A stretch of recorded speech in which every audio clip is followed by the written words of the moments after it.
নমস্কার, আমি অমৃতা। আমার চ্যানেলে আপনাদের স্বাগত। আজ আপনাদের পড়ে শোনাবো শরদিন্দু বন্দ্যোপাধ্যায়ের লেখা একটি গল্প, তিমিঙ্গিল। তিমি মৎস্যই যে পৃথিবীর বৃহত্তম জীব, এ বিষয়ে জ্ঞানী ব্যক্তিরা একমত। আমি কিন্তু নিতান্ত অজ্ঞ হওয়া সত্ত্বেও বলিতে পারি যে তিমিঙ্গিল নামধারী আরেকটি অতি বৃহদায়তন জীব আছে, যাহারা তিমি মৎস্যকে গিলিয়া খায়। বিশ্বাস না হয় অভিধান দেখুন।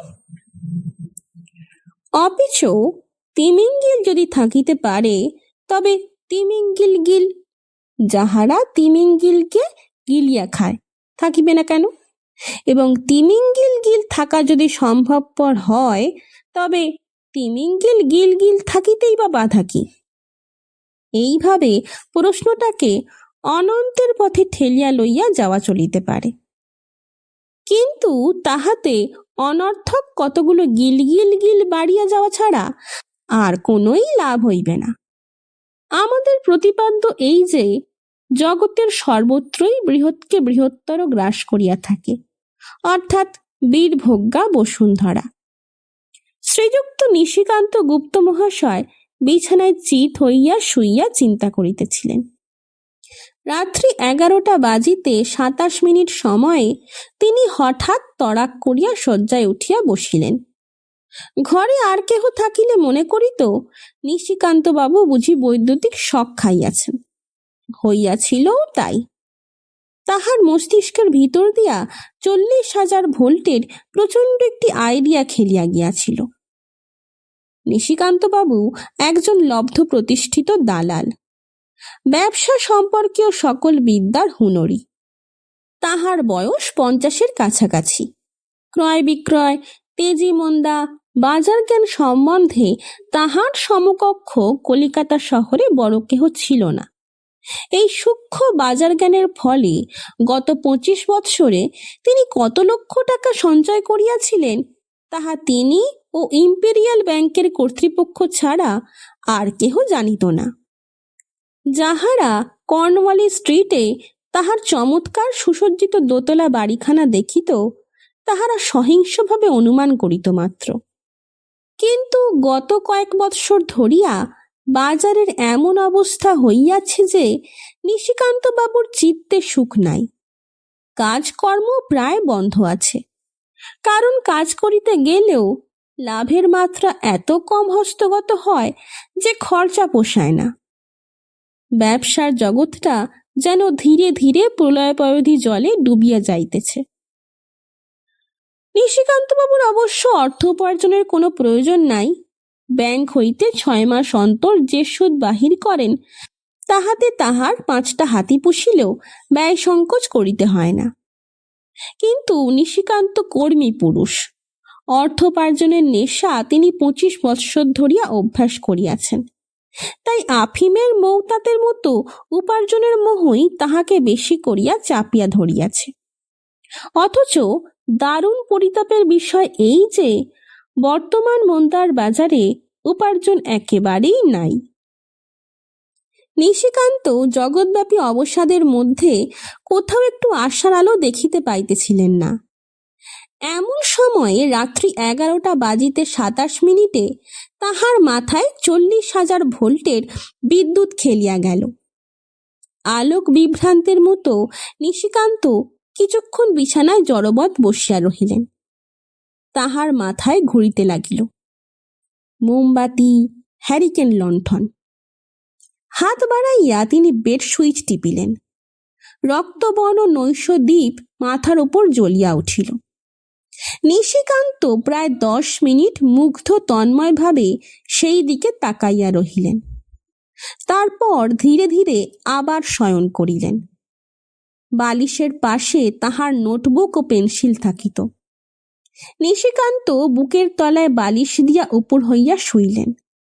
তারপর নোটবুকের পাতা উল্টাইতে লাগিলেন। নোটবুকের অবদ্ধ ইঙ্গিতে তাহার ব্যবসা সংক্রান্ত যাবতীয় গুপ্ত কথা লেখা ছিল। তিনি সেইগুলি পড়িতে পড়িতে মনে মনে হিসাব করিতে লাগিলেন। প্রথমে হিসাব করিলেন কত টাকা তিনি ইচ্ছা করিলেই ব্যাংক ও অন্যান্য স্থান হইতে বাহির করিতে পারেন। হিসাব বোধ করি বেশ মনোমত হইল, কারণ তিনি পরিতোষের নিঃশ্বাস ত্যাগ করিলেন। অতঃপর তিনি নোটবুকের পাতায় পেন্সিল দিয়া আর এক জাতীয় অঙ্ক কষিতে আরম্ভ করিলেন। বোধ হয় এটা খরচের হিসাব। সমস্ত যোগ করিয়া 5 লক্ষ টাকার কিছু বেশি হইল। নিশিকান্ত খাতা হইতে মুখ তুলিয়া বিড়বিড় করিয়া কি বলিলেন, তারপর নোট বহি বন্ধ করিয়া বালিশের পাশে রাখিয়া দিলেন। তাহার মুন্ডিত মুখে 10,000 দীপশক্তির যে হাসিটি ফুটিয়া উঠিল, তাহার কাছে রক্তবর্ণ নৈশদ্বীপের প্রভা একেবারে ম্লান হইয়া গেল। তিনি মনে মনে বলিলেন, 3 দিনে 72,000 টাকা, মানে রোজ 24,000 টাকা। নিশিকান্ত বাবুর স্ত্রী পাশের ঘরে শয়ন করিতেন। মাঝের দরজায় পর্দার ব্যবধান। নিশিকান্ত বাবুর দ্বিতীয় পক্ষ, তবে ভার্যাটি নেহাত তরুণী নয়, বয়স 32-33। তিনি অত্যন্ত শৌখিন এবং বন্ধা, এই জন্য বাংলা সাহিত্যে তাহার প্রবল অনুরাগ। প্রায়ই মাসিক পত্রিকায় কবিতা লেখেন। নিশিকান্ত বাবু ঘাড় ফিরাইয়া দেখিলেন পর্দার নিচে দিয়া আলো দেখা যাইতেছে। বুঝিলেন গৃহিণী এখনো মাসিক পত্র শেষ করেন নাই। জিজ্ঞাসা করিলেন, হ্যাঁ গা, জেগে আছো? পাশের ঘর হইতে হ্যাঁ গা উত্তর দিলেন। আলুথালু বস্ত্র কোমরে জড়াইয়া নিশিকান্ত স্ত্রীর ঘরে গেলেন। স্ত্রী পিঠে বালিশ দিয়া অর্ধশয়ন অবস্থায় শয্যায় দেহ প্রসারিত করিয়াছিলেন। মাথার শিয়রে একটি ত্রিপদের শীর্ষে বৈদ্যুতিক ল্যাম্প জ্বলিতেছিল। স্ত্রী কাগজ হইতে মুখ তুলিয়া নিশিকান্ত বাবুর চেহারা দেখিয়া ঈষৎ ভ্রুকুটি করিলেন। নিশিকান্ত আলোর নিকটে গিয়া সুইচ টিপিয়া আলো নিভাইয়া দিলেন, আবার জ্বালিলেন, আবার নিভাইয়া দিলেন। বিরক্তভাবে গৃহিণী বলিলেন, ও কি হচ্ছে? নিশিকান্ত বলিলেন, বেশ না, ইলেকট্রিক বাতি, সুইচ টিপলেই নিভে যায়, আবার সুইচ টিপলেই জ্বলে ওঠে। স্ত্রী ধমক দিয়া বলিলেন, এত রাত্রে হলো কি তোমার? নিশিকান্ত স্ত্রীর শয্যার একপাশে আসিয়া বসিলেন। একটু যেন অন্যমনস্কভাবে বলিলেন, আমি ভাবছি একটা ছাপাখানা করতে কত খরচ লাগে? স্ত্রীর হাত হইতে মাসিক পত্র পড়িয়া গেল। তিনি সচকিতে উঠিয়া বসিলেন। বহুদিন হইতে তাহার বাসনা নিজের ছাপাখানা করিয়া একটি মাসিক পত্রিকা বাহির করেন। মাসিক পত্রে কেবল কবিতা ছাপা হইবে। পত্রিকার নাম হইবে মন কুসুম। সম্পাদিকা হইবেন স্বয়ং শ্রী মাধুরী দেবী। স্বামীকে এই সুন্দর পরিকল্পনার কথা বলিয়াছিলেন। কবিতার মাসিক পত্র কিরূপে চলিবে সে বিষয়ে নিশিকান্তবাবুর মনে কোনো মোহ ছিল না। অথচ স্ত্রীর একটা শখ মিটাইবার ইচ্ছা তাহার যে একেবারেই ছিল না তাহা নয়, কিন্তু বাজার মন্দা বলিয়াই নিশিকান্ত গা করেন নাই।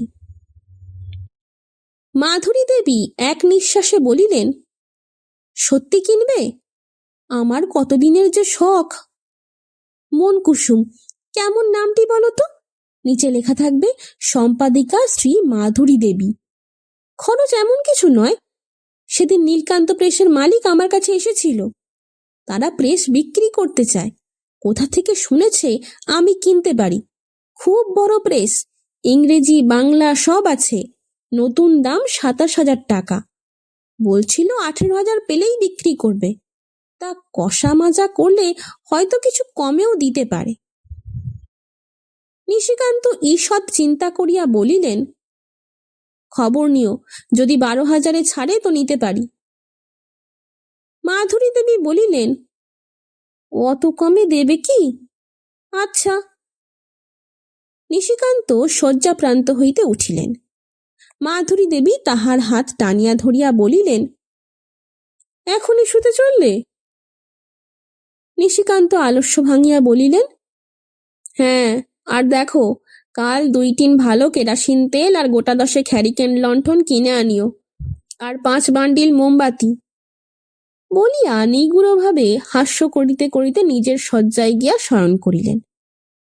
অতঃপর 7 দিন ধরিয়া নিশিকান্তবাবুর ভোমরা রঙের সিডান বডির গাড়িখানি মধু সঞ্চয়ী মৌমাছির মতো কলিকাতার পথে পথে গুঞ্জন করিয়া উড়িয়া বেড়াইল। নিশিকান্তবাবু কোথায় কোথায় গেলেন ও কাহার সহিত নিভৃতে কি কথা বলিলেন তাহা ব্যক্ত করা আমাদের সাধ্য নয়। সাধ্য হইলেও বলিতাম না। পরের গুহ্য কথা প্রকাশ করিয়া দিতে আমরা ভালোবাসি না। এইসব যাতায়াতের ফলে নিশিকান্তবাবুর ব্যাংক হইতে লক্ষাধিক টাকা অপসৃত হইয়া কোন মৌচাকে সঞ্চিত হইল তাহাও বলিব না।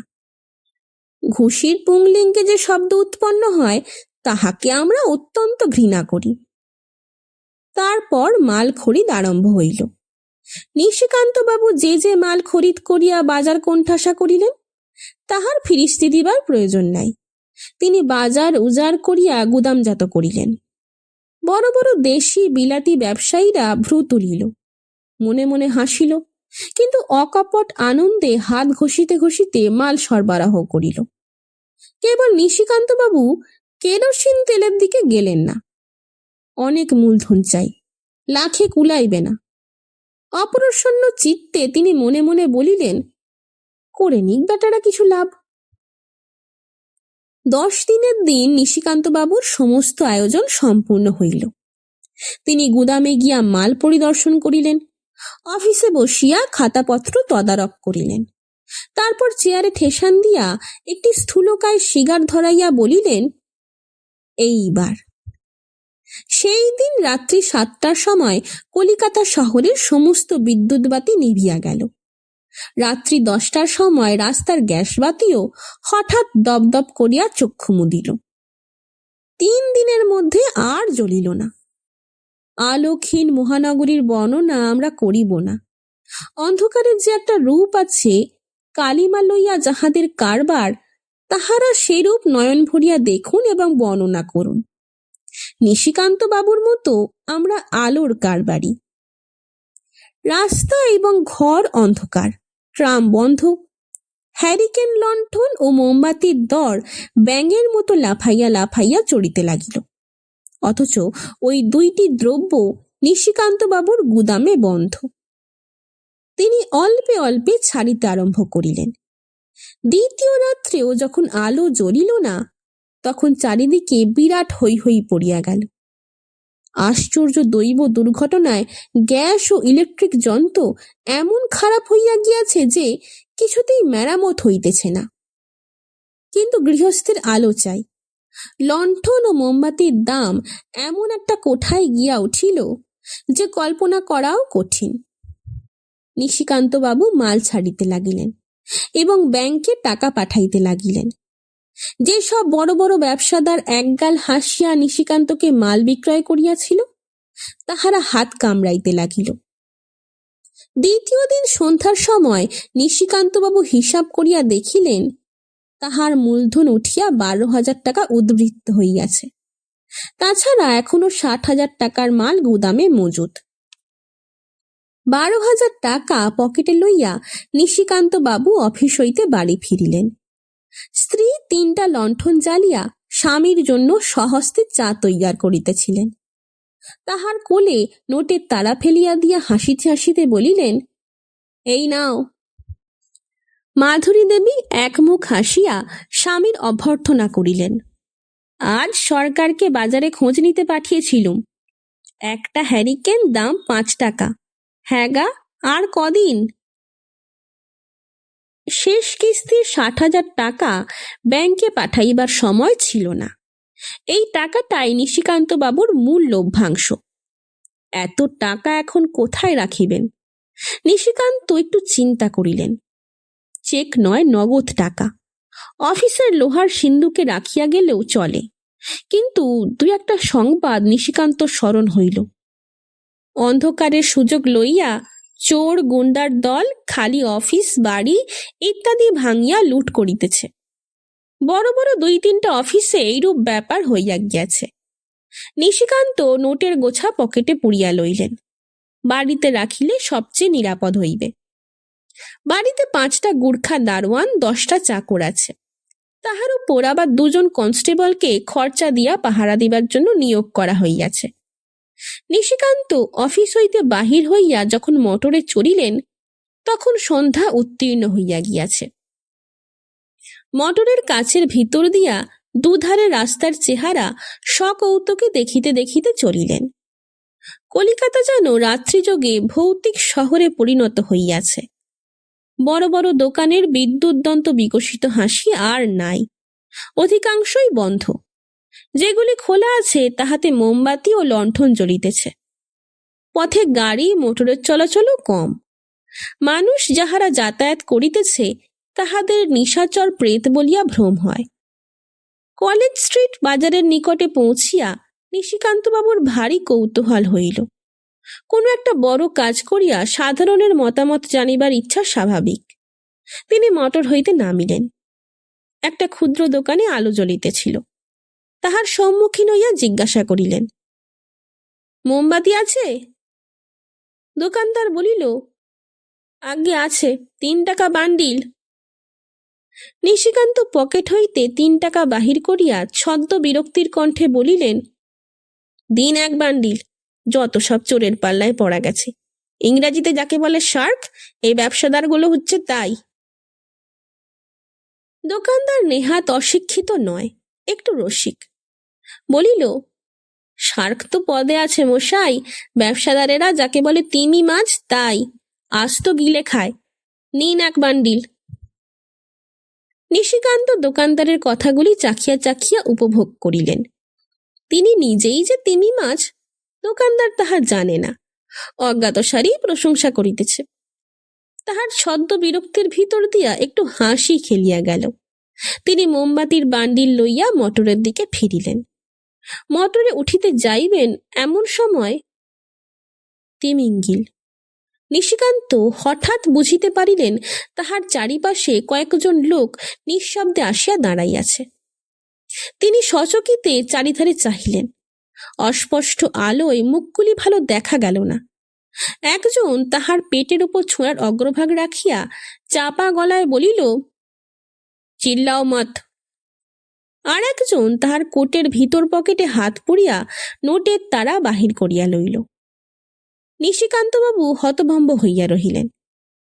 তিমিঙ্গিলের দল ছায়ার মতো অন্ধকারে অদৃশ্য হইয়া গেল।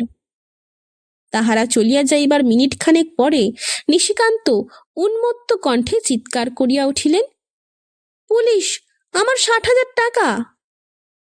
নিশিকান্ত থানায় গেলেন। থানার দারোগা বলিলেন, লিখে নিচ্ছি, কিন্তু টাকা আর পাবেন না। এই আলোর গোলমাল হইয়া বোধই শহরটা চোর বদমাইশের আড্ডা হয়েছে। বাড়ি ফিরিতে ফিরিতে নিশিকান্তবাবুর বিভ্রান্ত চিত্তে একটি ক্ষীণ সান্ত্বনা জাগিতে থাকিল। যাক, তবু 12,000 টাকা লাভ রইল। রাত্রি 8টার সময় তিনি বাড়ি পৌঁছিলেন। মাধুরী দেবী অধীরভাবে তাহার প্রতীক্ষা করিতেছিলেন। তিনি প্রবেশ করিতেই ছুটিয়া গিয়া বলিলেন, ওগো, ভারী সুখবর, নীলকান্ত প্রেস কিনে নিয়েছি, 12,000ই রাজি হয়ে গেল। নিশিকান্ত বসিয়া পড়িলেন। তাহার গলা দিয়া এক প্রকার ঘর ঘর শব্দ বাহির হইল। ঘরের মধ্যেও যে তিমিঙ্গিল বসিয়া আছে তাহা কে জানিত। এই সময় যেন নিশিকান্তকে বিদ্রুপ করিয়া কলিকাতার ইলেকট্রিক বাতি আবার জ্বলিয়া উঠিল। বানচাল যন্ত্র এতদিনে ঠিক হইয়া গিয়াছে। শুনছিলেন শরদিন্দু বন্দ্যোপাধ্যায়ের লেখা একটি গল্প, তিমিঙ্গিল। গল্প পাঠ কেমন লাগছে তা আমাকে কমেন্টের মাধ্যমে জানান। যদি ভালো লাগে তবে লাইক, শেয়ার এবং সাবস্ক্রাইব করে পাশে থাকবেন। ধন্যবাদ। নমস্কার।